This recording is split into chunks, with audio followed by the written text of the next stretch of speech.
Hi everyone, I'm Sloan from SloanBella.com and I'm back with another channeled missing persons video. Now this video is on two young women, Kris Kremers and Lisanne Froon, who flew in from the Netherlands and went to Panama. They went there with the initial idea that they would bring donated items, toys, and gifts for a local school, the English language school, and they would teach at the school volunteering for a month.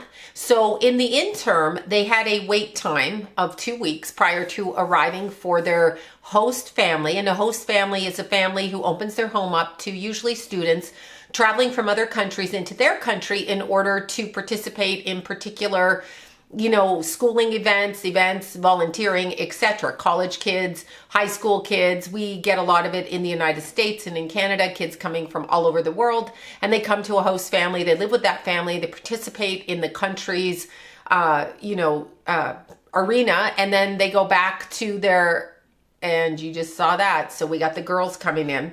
Okay, so Kris Kremers was born on August 9th of 1992, and Lisanne Froon was born on September 24th of 1991.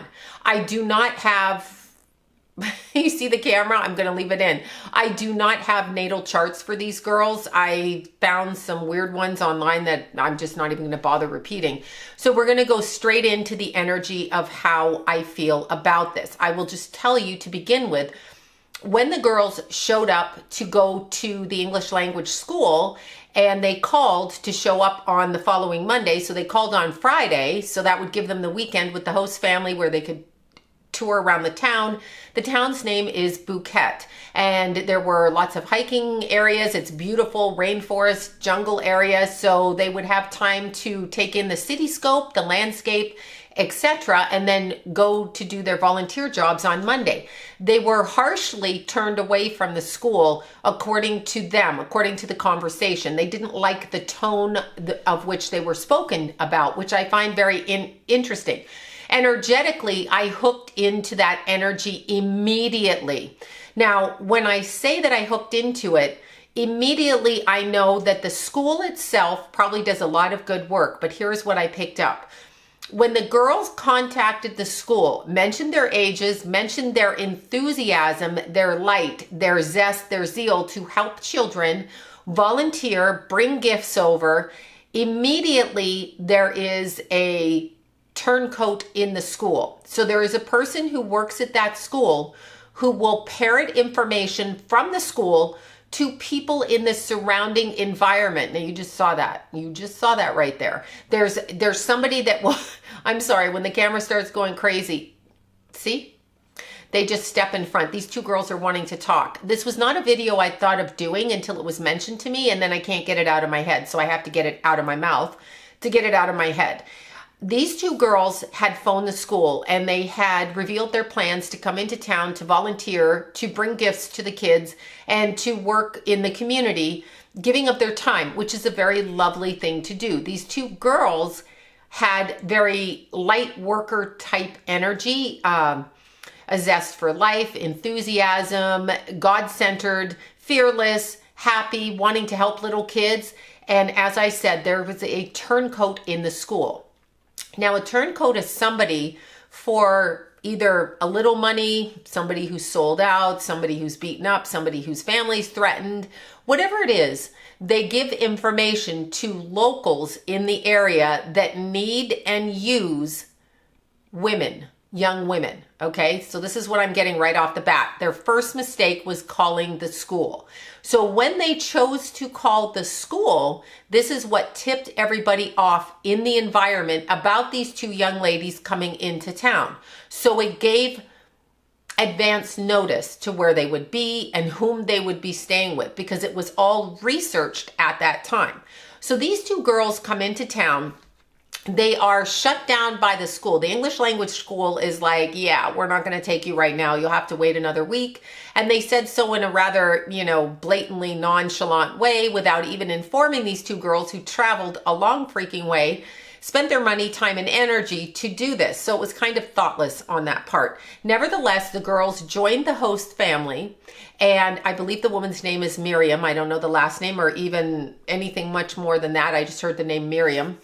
And they joined this woman, and they apparently had a room in the house that had its own entrance with its own key that very oddly was left in the backyard garden so that they could get in and out if they needed to. But isn't that where we all hide keys, in the garden? Not anymore, but I'm saying, isn't that like a thing? Like you would carry the key on you and not really hide it, right? Anyway, these two girls went and they stayed at their host family, and they wanted to learn Spanish. They wanted to take in the local area. They reportedly had lunch with two young men similar in age at a local area, and then they went off for a hike. Now, there's discrepancies on the time they left for the hike. Some people saying 11, the tour guide saying it was, or taxi driver saying it was 1 p.m. And, you know, who knows? We don't know really, because apparently everybody's chaos causing in that area. So the two girls went on the trail. Now, some people say the trail is very dangerous. However, it's not so dangerous that it's locked off, it's fenced, it's guarded with an armed guard, or it's not so dangerous that there's a huge sign that says, warning, you're probably going to die if you go down this trail. Because these girls were just going a little bit down the trail. They weren't stupid, and I'm hearing to say that. They weren't stupid. They did not go wandering off the trail. This is what I hear. I hear that they were followed into the trail, okay? So they were followed down the trail. Now, there was a man the day after they went missing, and they went missing on April Fool's Day of 2014. Apparently, the host family's dog came back to the home, but not the girls. And yet no one reported it till the next day. If I'm taking your dog for a walk and your dog comes home and I'm not home, I think I'm reporting it right then. But that's just me, because why is the dog by itself? Where did I go? So where did these two girls go? And why did the host family decide to wait 2 days to call the authorities? Very strange. So the girls, this is what I picked up. So I'm just going to run it in right now to get it out of my head. Okay, so the two girls were followed down the trail. This sounds kind of weird. It would be nobody that you would notice. It's not like, you know, local California trails or East Coast trails where you see people coming in and out, and you see, you know, do you see that? I'm not even going to stop it. It's doing that again. Now I'm blurry. They must be stepping in front of me. Let me see. I've got to make this. I do this so you guys can see exactly what goes on when spirit comes in the room. Okay, so the two girls, and it doesn't happen on all my videos. It happens with certain videos on certain people where they're front and center because it hasn't been found out yet, and it's bothersome to the souls. So, and I think I'm still blurry at this point. Okay, I'm just going to go on anyway. Oh, I can't. Okay, hold on. Okay, I came back from the camera blurry. Every time it gets blurry, I'm like, okay, whatever. I have no idea where I left off. So I'm going to start over again with this. So the girls go down the trail, and it's a pretty standard trail. It's one way down and one way back. I mean, you can get lost in a jungle, but if you look for the path that you walked out, you can literally turn around and walk back down the same way you came. So if I take 500 steps in the north direction or south direction, I take 500 steps back in the opposite direction, I'm back at the place that I started. So they're pretty aware of this. They're not stupid. They're not reckless. They're not high. This is what they're doing. So I see them going down the trail. I see them going down the trail. I see them moving down the trail. And I feel like something distracts them. And it distracts Lisanne first. It distracts her. Like, I'm distracted. I'm going over there. I heard something. Now, normally, if I hear something and there's a few people, I'm probably not going to go look at it. But Lisanne went and looked at it. I feel like she heard other people talking. She couldn't see them, but she heard them, okay? So I feel like she just said, hold on, I'm hear something, I'm going over here. So I feel like Kris is going down the trail like this, turns around to look and see where her friend went, and doesn't see her friend, and hears nothing. Nothing. Hears nothing, okay? So she walks towards it, and then she walks away again, not knowing if that's the way her friend went. So immediately the two girls have been separated. They've been separated in such a way that one doesn't know where the other is. Again, Lisanne seems to have gone off because she heard voices or heard somebody or something. So she felt that she needed, and I feel like it's people, because if you hear an animal, you tend not to run in and look at the animal when you're in the jungle or in the forest or in the desert, because you know the animal will probably kill your ass. So this to me sounds like she heard voices and she went off in this direction. Now I do see Kris turning around and looking to see where she is. And immediately, this is probably about 8 minutes gone by. This is not like, 2 seconds and this happens. And I see Kris walking up the trail, and I see Lisanne walking up the trail and to the left, and that's where she got lost. So off the trail, let's say they're going north, off the trail and left. Okay, so whatever, that way. And I feel like Kris turns around and she's looking for her friend, and I feel like she can hear nothing. Like she's calling, she can hear nothing, okay? Nothing around her. So I feel like she goes in that direction and then stops herself and turns around and goes in another way. What I am getting is a strong body sensation that she knew something was wrong, okay, immediately. And I would say this is probably 3.5 miles into the trail. This is what I'm gonna say. About 3.5 miles. And they haven't passed a lot of people. They haven't passed a lot of tourist traffic or people or groups of people or anything like that. It's more remote. About 3.5 miles down the trail. And I feel like Kris is going this way and somewhat getting panicked and frantic. Where is her friend? Like, oh my God, what happened? She cannot hear her. She cannot feel it, but she feels if she goes in the direction of her friend that this is not good. So she's energetically sensing something with her body, immediately knows that she's gotten herself in some sort of trouble. Now she turns to go get her friend and she sees her friend. Okay, at this point her friend is there. There is a man directly to the right side and behind her friend, holding her friend by the back of the head, it appears. I don't know if it's actually by the back of the head, by the hair, by the neck of the shirt. I'm not sure what it is, but the man is so close to her friend that this is making her nervous. So I'm talking about Lisanne is off to the left of the trail with a man behind her. The man is dressed in city clothes or street clothes and in khaki colors or beige colors, but not brown and not dark. So lighter colors, probably light, like darker colors is what I'm seeing, and a light kind of knit shirt. Dark hair, light knit shirt. Looks like a person who may be from that area, but something is different about his dialect. He's not local to the rainforest and he's not local to that city. This is what I'm hearing. So when you look at Lisanne, she has a look of horror on her face. And then I'm literally hearing, just keep going. Just keep going. And so I see Kris walking with Lisanne behind her now with this man, and Kris is in front walking. The threat is her friend has the man next to her. Okay, so I'm gonna do what I'm told. If I'm out with you, you're my friend, and there's some weirdo beside me, I'm gonna be like, I'm thinking how to get out of this, but I'm gonna do what you tell me to do because my friend is still alive and I'm gonna do that. So I don't know what you want. You might want sex, you might want money, you might wanna play a prank, you might be a weirdo, I don't know. You might wanna take pictures, you might wanna just molest us. I have no idea. This is what I feel is going through Kris's head. She's gonna do what she's told in order to keep the peace for this moment. So she's walking ahead and this man is directing her by pushing her friend in the direction that he wants her to go in. Now, I see them walk another probably 2 miles in this jungle, and I see him push Lisanne and push her towards her friend. So now the two girls are closer in proximity, and he's behind them. And then I hear him say, go, go, go, go, go, like that. And I see the girls take off, okay, like running on foot. Now they do not know where they are because they are off the trail. And I hear the guy slapping, go, go, go, go, go, like this. And they are fucking frantic, okay? Frantic. At this point, they do not have their knapsacks. They do not have their phones. They do not have anything. And I hear him screaming, go, and they run, okay? So this is like it's a race, but against what, I don't know. So the girls are running, and they have no idea where they are. And as they are running, I see that Lisanne is having a hard time keeping up. She's the one that keeps falling, struggling.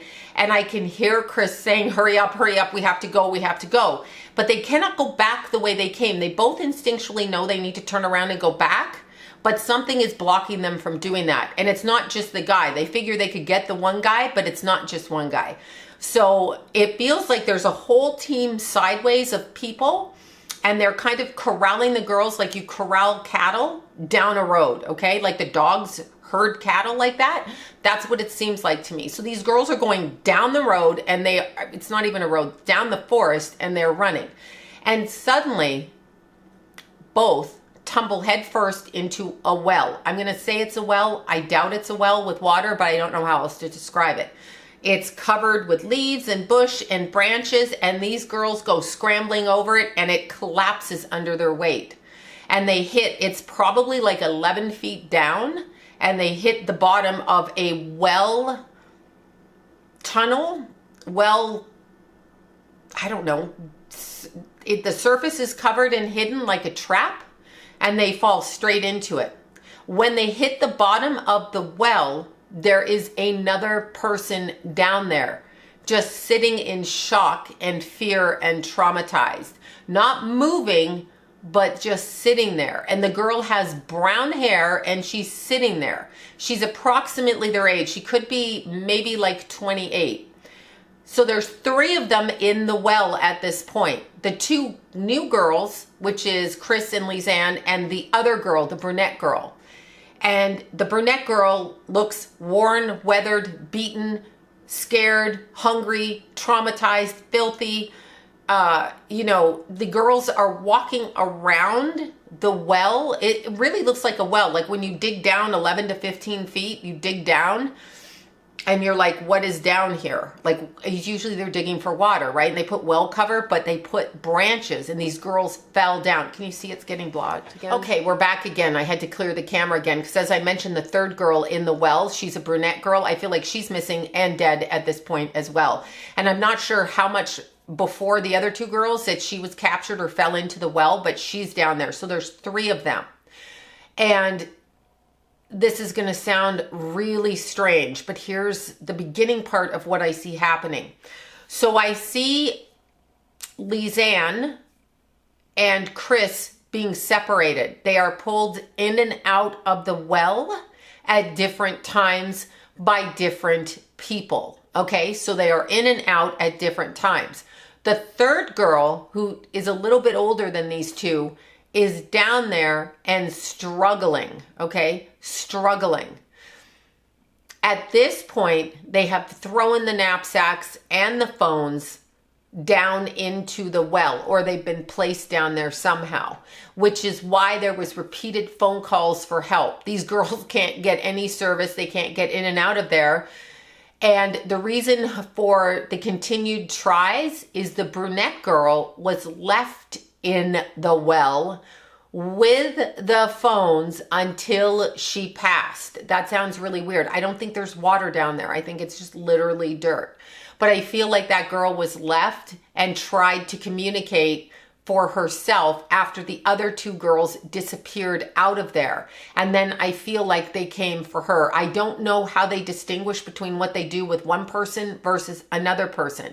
I really honestly have to say, I feel like this is some kind of rainforest game. I'm going to use it like that.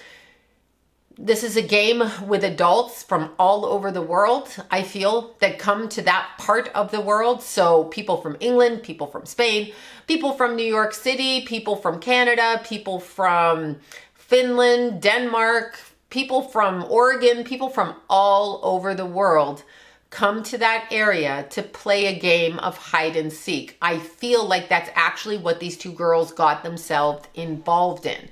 I feel that this was a game of catch or be killed. So I catch you, I get to do what I want with you, I get to do it the way I want, and I feel there's locals involved. I feel like it funds the community. So when we have a whole group of people moving merchandise through a particular area for whatever reasons that they do it for. And this is more like when people go to Russia and they hunt big,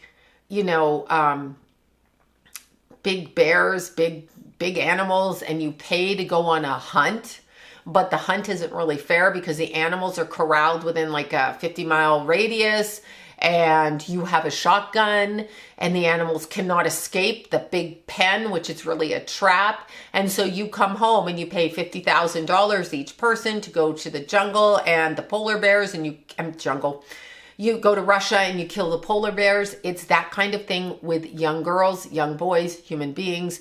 And when they find somebody who they feel will instinctually go and tour the area, hike because they're young and vivacious, then they know that they've got you. They follow, track you, and target you. This is what happened. And it started with when they phoned the English language school. So there is a turncoat in that school. So somebody gets on the phone and calls other people in the area. They have an eye on you. These host families, not all of them, and it may not actually even be the people who are the host families. It can be people affiliated with them in their coffee shop in the neighborhood that they talk to, and they say, we have 2 girls coming in from Denmark. We have 2 girls coming in from London. We have 5 girls coming in with a volleyball team. Whatever it is they say, this is targeted, and it's specifically targeted to garner income for the city, which is why the investigation was done in a very confusing and chaos-causing way. Okay, so the investigation by the local townspeople was done in a way that doesn't facilitate finding out the truth of what happened to these young women. So there are many, many focuses in the area that are kind of awry and not accurate. So a lot of the news media was, I started to say a lot of the news media, and then my battery went dead and I had to switch batteries. It completely drained. I always start with a new battery. Anyway, so that's what happened. Anyway, a lot of the news media reports things the way that they're told to report them, not only in our country, but in every country, okay? Because the news media in and of itself is designed to set a narrative for people to hear, and it depends on the station, the people doing the narrative. In this particular town of Phuket, I feel it's very complicit in the missing people, and I don't feel we even know the amount of missing people, because they bring people from other places to play this game of hide and seek, and that's the game, the way I'm going to call it. Now, the girls' belongings were found, but they were found completely pristine 2 months later. Shorts folded, knapsacks not weathered, cell phones not wet, not broken. You know, just the batteries dead, which we would expect. So this is to cause chaos and confusion, because the locals do not go running through that area to fall into the wells and the traps that are set when they start to target, corral, and herd people that are going for hikes, usually young women or young men that they can hunt. And that's the word I'm going to use. Okay, that is the word I'm going to use. When they found Kris's foot and ankle in the boot detached with a clean cut, and tried to say that an animal did that, your household pet won't eat a bone like that, okay? Like, that's just not going to happen. So that's a straight-faced lie. And the families don't really have much recourse in this instance because they're from somewhere else. And so there's local politics, local people, local areas that you don't know. And if you get a corrupt person who's in on the take, which a lot of these people are, I want you to understand this is high volume, high volume filmed hide and seek, using people hunting them like animals in Russia, big polar bears, big whatever lives there, that they send these people. I used to have a neighbor that did that. I used to have a neighbor that paid hundreds of thousands of dollars to fly into places like Siberia and hunt polar bears, and his whole basement was trophied with the heads. You would never know this from this particular person, and I couldn't hear about it because I was like, I don't even know what you're talking about, but meaning I don't want to hear what you're talking about. But it was very, very geared towards the animals losing and the participants of the hide and seek game with the animals coming home with a trophy head to put on their basement wall or their living room wall, or give to their whoever, as look at me, I'm, king of the jungle kind of thing. I believe these girls got caught up in a high stakes game of human hide and seek, where everything was logged, choreographed, filmed, and participated in, sold, taped, and done for their own social circles, I guess. And I believe that that's what happened. I do feel the girls were They would have gotten away had they not fallen into the well. And the reason they went down that way is because the man popped out and started to kind of corral them, knowing that they would either fall into being captured or they would continue to run until they were tracked down like a polar bear and basically shot. But it wasn't about being shot. Some of the bones were bleached, some were not. Skin was found completely intact but rolled up, and then no skin found. And there was DNA off of at least 30 other people. Don't quote me on the exact amount of people. They never found these people. These would be participants in the game. Okay, the game. This is who the DNA belongs to. Those people that touched the girls, touched their knapsacks, touched all of that. And the reason they didn't take the knapsacks, the cell phones, well, the cell phones are probably not worth their time.